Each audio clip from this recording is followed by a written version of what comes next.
Alors Dakata, c'est une émission médicale qui existe donc depuis le début de l'année. À l'origine, ça devait être une émission de 26 minutes mensuelle avec 2 reportages à l'intérieur et une interview d'un médecin avec aucune interactivité du public. C'est-à-dire que le public ne réagissait pas au cours de l'émission.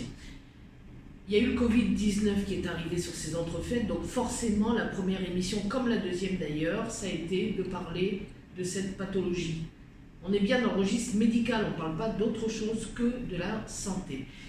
Et puis on s'est aperçu qu'il y avait beaucoup de questions posées par les auditeurs, les téléspectateurs, soit sur notre page Facebook, soit sur notre site, soit directement pendant l'émission quand on était en Facebook Live. La santé, le Covid en particulier, mais la santé en général, c'était vraiment un thème qui plaisait, qui intéressait les Calédoniens et par conséquent, on allait désormais la passer à 1 heure avec systématiquement des questions des téléspectateurs qui pourront interagir en direct et poser leurs questions en direct au médecin qui sera en plateau.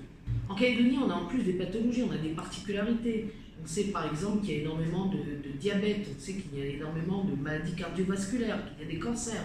Toutes ces pathologies, elles concernent les Calédoniens. Donc, les prochains numéros qu'on fera de Dakata seront des numéros, des thématiques qui concernent évidemment les Calédoniens. Les Calédoniens, ils n'ont pas tous forcément, évidemment, et heureusement pour eux d'ailleurs, ils n'ont pas tous la même pathologie, mais à un moment donné, il y a forcément un thème qu'on va aborder et qui va les concerner, ou qui concernera un de leurs proches, ou un ami, etc. Donc oui, je pense que c'est concernant pour les Calédoniens. Un rendez-vous d'information le midi, c'est-à-dire qu'on va filmer, on va capter ce qui se passe en radio, le journal radio, qui va être illustré, c'est notre rendez-vous d'information du midi.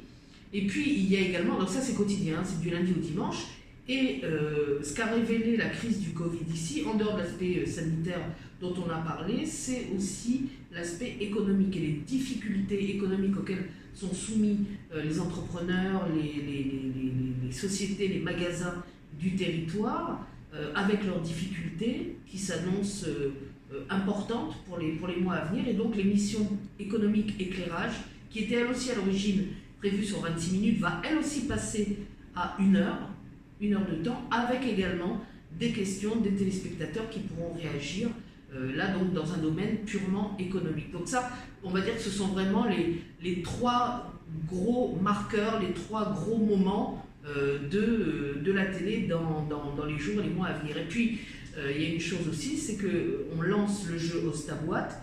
Ostaboîte, c'est un jeu de télé-réalité en quelque sorte, c'est un jeu où de jeunes entrepreneurs ou moins jeunes calédoniens ont candidaté, ils sont 10, ils participent à un concours, on va dire, à la clé il y a 1 million à gagner, et ça leur permettra de monter leur entreprise. Le premier numéro est diffusé vendredi 8 mai, et ça se poursuivra sur 8 semaines, et ça permet aussi donc aux entrepreneurs à des jeunes talents, des jeunes aspirants chefs d'entreprise à pouvoir faire preuve et montrer leur talent.